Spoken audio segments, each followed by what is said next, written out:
Terima kasih Anda masih bersama kami di iNews yang pemirsa. Kabar kurang menyenangkan kembali datang dari buruh migran Indonesia di Arab Saudi. Kali ini 10 orang wanita pekerja migran disekap dan dianiaya oleh oknum penyalur tenaga kerja. Beruntung LSM Bangkit Migran Indonesia Solidaritas Amanah berhasil menyelamatkan mereka.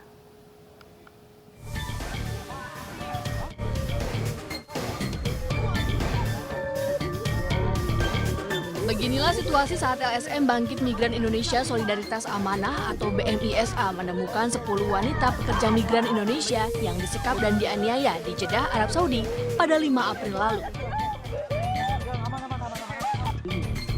Sebelumnya, tim LSM BMISA mendapatkan laporan dugaan penyekapan dari suami salah satu korban. Beberapa anggota BMI Arab Saudi langsung mendatangi lokasi penyekapan yang merupakan bangunan tempat peristirahatan. Perwakilan LSM juga menghubungi aparat kepolisian Arab Saudi. Namun di saat yang bersamaan, para pelaku melarikan diri melalui pintu belakang. Sempat terjadi perlawanan dari pelaku saat dipergoki tim LSM BMI. Pelaku yang berjumlah 3 orang itu berhasil melarikan diri menggunakan sebuah mobil sedan.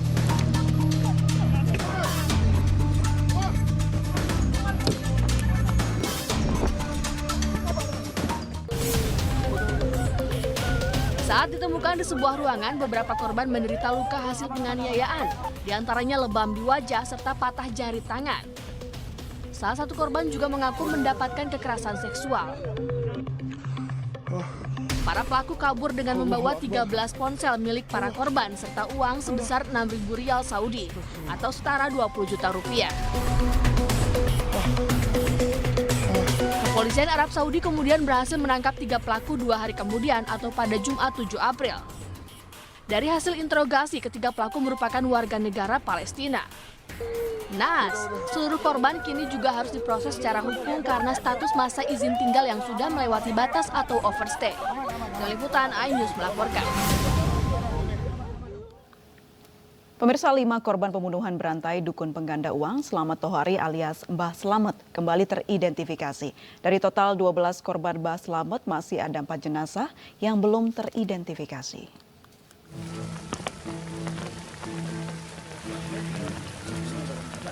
Petugas gabungan di bawah koordinasi Polres Banjarnegara kembali membongkar makam korban pembunuhan berantai dukun pengganda uang Slamet Tohari alias Mbah Slamet di TPU Balun, Banjarnegara, Jawa Tengah. Pembongkaran makam dilakukan setelah petugas DVI Polda Jateng memiliki kecocokan data antemortem dan postmortem korban dan keluarganya.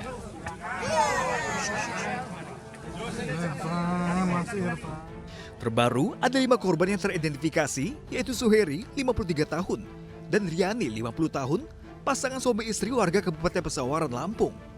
Kemudian korban ibu dan anak atas nama Teresia Dewi, 48 tahun, dan Okta Ali Abrianto, 32 tahun, asal Magelang, Jawa Tengah.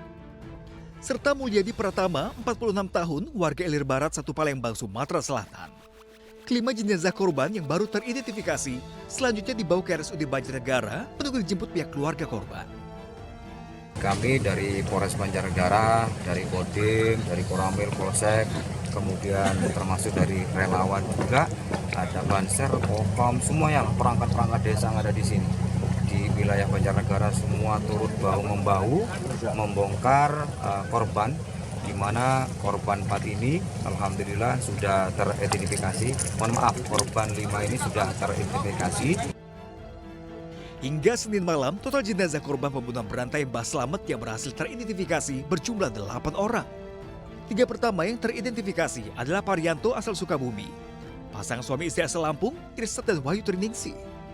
4 jenazah lainnya masih dalam proses pencocokan data antemortem dari keluarga pelapor dengan data postmortem yang dimiliki oleh tim DVI Polda Jawa Tengah. Dari Banjarnegara, Jawa Tengah, Elis Novit, iNews melaporkan. Ya pemirsa, berhati-hatilah karena kejahatan kian marak jelang Lebaran. Di Jalan TBC Matupang, Jagakarsa, Jakarta Selatan, seorang ibu pedagang es dijambret hingga terjatuh dari kendaraannya.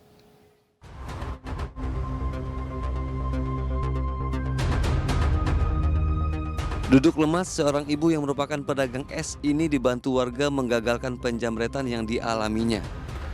Aksi penjamretan terjadi di kawasan Jalan TB Simatupang, Jagakarsa, Jakarta Selatan Selasa pagi tadi. Saat berkendara, tiba-tiba tas korban ditarik pengendara motor di belakangnya yang berjumlah 2 orang. Sontak korban mencoba mempertahankan tas miliknya hingga terjatuh ke tengah ruas jalan dan langsung berteriak minta tolong. Pelakunya ada berapa orang, Bu? Berdua. Naik motor atau gimana? Naik motor, dia berdua. Itu langsung dirampas aja atau bagaimana? Langsung dirampas. Ada tas ketutupan jaket, kena angin kali kelihatan sama dia, langsung dirampas. Saya langsung tarik di tas, jadi nggak dapat sama dia. Atas kejadian ini, korban berharap agar polisi lebih merutinkan patroli, khususnya di daerah rawan dan sepi untuk meminimalisasi aksi kejahatan jalanan. Dari Jakarta, Rizky Palupi, Ainis melaporkan. Pemirsa, di Tegal, Jawa Tengah, seorang anggota TNI Angkatan Laut jadi korban begal saat akan mudik ke Semarang. Sementara di Cikampek, Jawa Barat, seorang pemuda jadi korban begal saat akan mudik ke Karawang.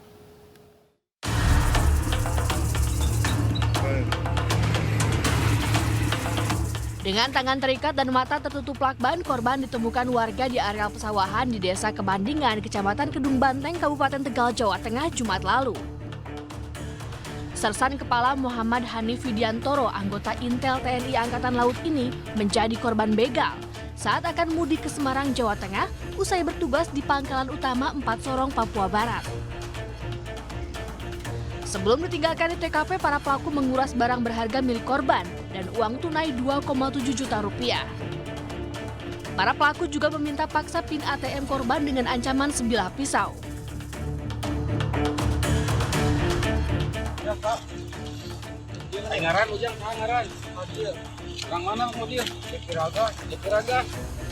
Muhammad Nur Fadila, warga desa Jatiragas, Karawang, juga menjadi korban begal dan dibuang di kawasan industri BIC Cikampek, Jawa Barat.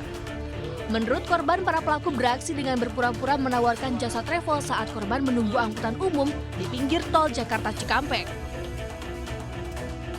Namun di perjalanan, para pelaku justru menjerat leher dan menggasak harta korban. Para pelaku juga meminta uang tebusan 5 juta rupiah kepada keluarga korban. Namun korban hanya mampu memberikan uang 2 juta rupiah. Setelah berhasil menggasak harta korban, para pelaku membuangnya di lahan kosong.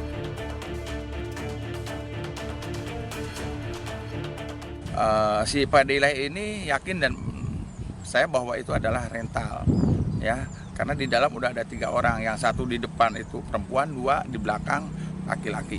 Akhirnya dia naik, begitu naik si pengendara itu, supir masih mencari penumpang, seolah-olah mencari penumpang. Setelah dia mencari penumpang tidak ada, langsung kendaraan ini berjalan. Tak lama selang jalan, lalu yang duduk di belakang itu menjerat leher daripada saudara Fadilah. Kedua kasus pembegalan ini masih dalam penyelidikan polisi. Dari Tegal, Jawa Tengah dan Karawang, Jawa Barat, Unibar, Muhammad Fahrudin, iNews melaporkan. Pemirsa, upaya penipuan uang amal dengan modus penggantian barcode QRIS kotak amal di sejumlah masjid di ibu kota terus diselidiki. Polisi pastikan pelaku merupakan orang yang sama.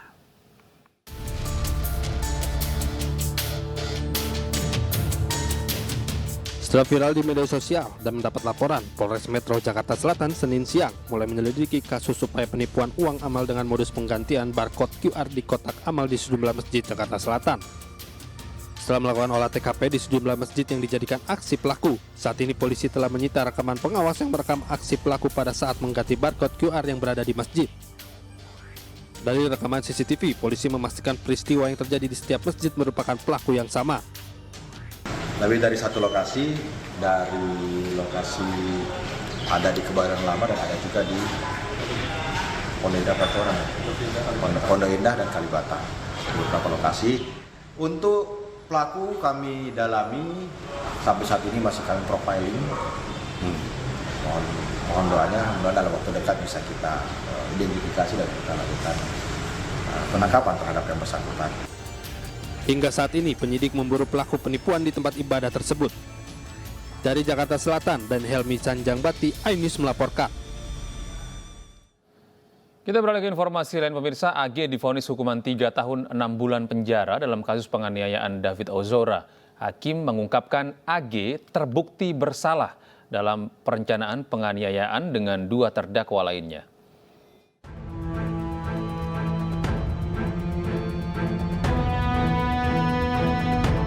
Majelis Hakim Tunggal Pengadilan Negeri Jakarta Selatan menjatuhkan vonis 3 tahun 6 bulan penjara terhadap AG dalam kasus penganiayaan terhadap David Ozora.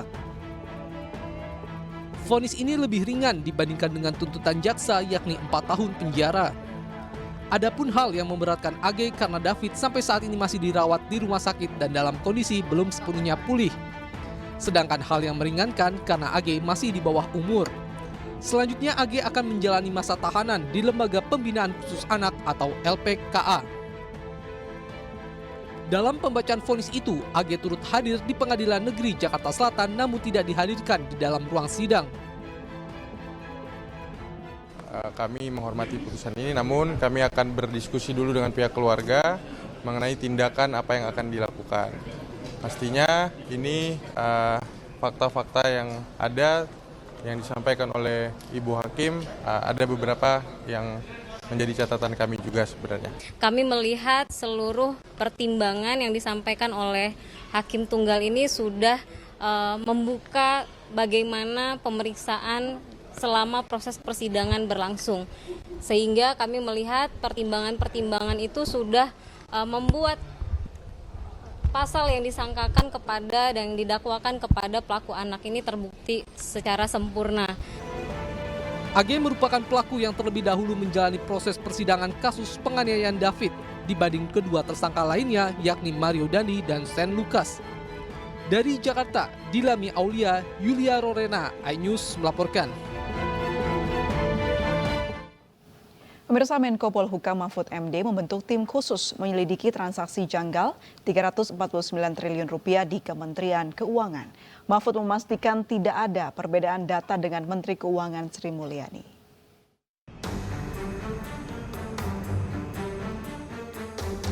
Tim khusus akan menindaklanjuti laporan hasil pemeriksaan PPATK atas transaksi mencurigakan senilai lebih dari 349 triliun rupiah di lingkungan Kementerian Keuangan. Satgas melibatkan PPATK, Direktorat Jenderal Pajak, Bareskrim, Kejaksaan Agung, OJK, BIN, dan Kemenko Polhukam. Akan segera membentuk tim gabungan atau Satgas yang akan melakukan supervisi untuk menindaklanjuti keseluruhan LHA, LHP dengan nilai agregat sebesar lebih dari 349 triliun dengan melakukan case building. Membangun kasus dari awal. Tim gabungan atau Satgas akan melibatkan PPATK, Ditjen Pajak, Ditjen Bea dan Cukai, Bareskrim Polri, Pitsus Kejaksaan Agung, Bidang Pengawasan OJK, BIN, dan Kemenko Polhukam. Komite akan melakukan case building dengan memprioritaskan LHP yang bernilai paling besar karena telah menjadi perhatian masyarakat. Mahfud MD berjanji tim akan bekerja secara profesional, transparan, dan akuntabel. Dari tim liputan iNews melaporkan. Pemirsa, Partai Perindo secara intensif terus membangun silaturahmi kebangsaan dengan berbagai partai politik jelang tahapan pemilu 2024. Ya, setelah bertemu dengan Partai Gerindra, Partai Perindo melanjutkan komunikasi politiknya dengan Partai Golkar yang juga membahas mengenai wacana koalisi besar.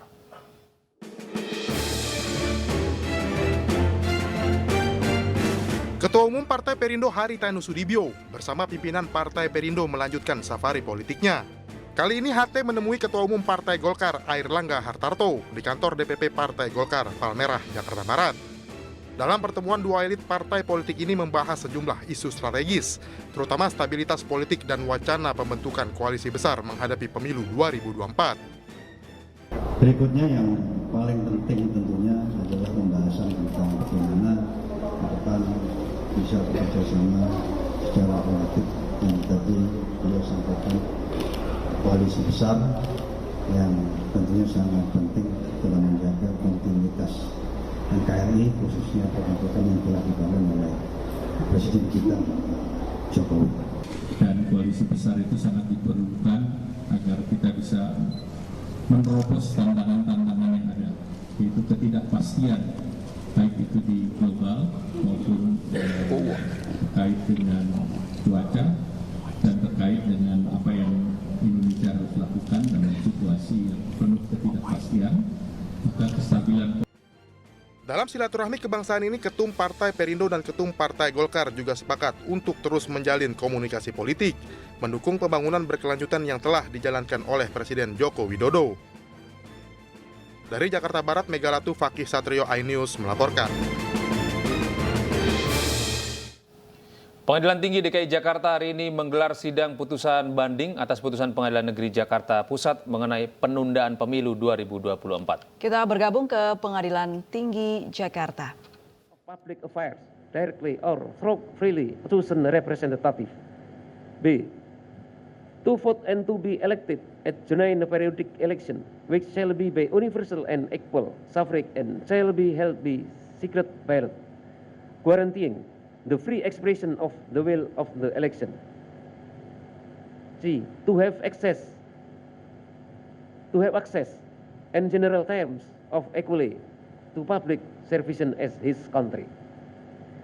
Bahwa ICCPA telah disahkan atau diratifikasi melalui Undang-Undang Nomor 12 Tahun 2005 tentang pengesahan International Covenant on Civil and Political Rights, Kovenan Internasional tentang hak sipil dan politik, dengan terjemahannya sebagai berikut. Setiap warga negara harus memiliki hak dan kesempatan tanpa pembedaan apapun sebagaimana dimaksud dalam pasal 2 dan tanpa pembatasan yang tidak beralasan. A. Ikut dalam pelaksanaan urusan pemerintahan, baik secara langsung atau melalui wakil-wakil yang dipilih secara bebas. Memilih dan dipilih pada pemilihan umum secara berkala yang jujur dan dengan hak pilih yang universal dan sama, serta dilakukan melalui pemungutan suara secara rahasia untuk menjamin kebebasan dalam menyatakan kemauan dari para pemilih. C. Memperoleh akses pada pelayanan umum di negaranya atas dasar persamaan.